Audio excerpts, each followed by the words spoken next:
Acara memoholi dari Pungwan. Hari ini memang udah dijadwalkan Pungwan mau datang ke rumah untuk memoholi dan kebetulan kita kemarin minta sekalian yang dapat arisan.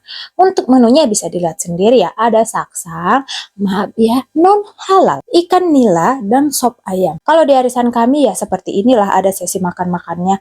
Dan biasanya aku turun tangan untuk memasak, tapi untuk ini enggak ya weh, soalnya si Boru masih terlalu dini menurutku kalau aku harus pegang-pegang cabe nantinya. Apalagi juga si Boru DPF. Untuk acaranya ini sebenarnya harus bersuka cita, kalau aku sendiri malah sedih. Sedihnya ketika kita tidak ada yang dampingin. Bukan kali ini aja memang, tapi setiap ada acara aku harus hadapin sendiri. Dari segi persiapan rumah, makanan, dan harus mempersiapkan diri mandok hatanya lagi. Apalagi karena nggak ada lagi mertuaku kan, jadi apa-apa harus belajar bisa.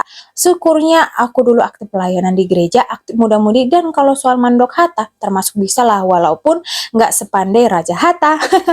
Kalau untuk rangkaian acara kita diawali dengan memberikan indahan pohon-pohon istilahnya dan si Pirni Tondi buat kita berdua dengan tujuan supaya sehat, kuat, dan semua harapan-harapan baik untuk ibu dan bayi. Berikutnya makan bareng, lanjut lagi ngasih hasil arisan sekalian juga ngasih ART Mamholi dan barulah sesi mandok hata. Karena ada dua acara yaitu Mamholi dan arisan, jadi kalau mandok hata itu disesuaikan masing-masing juga. Jadi untuk acara-acara seperti ini di kita orang Batak udah hal yang biasa ya weh.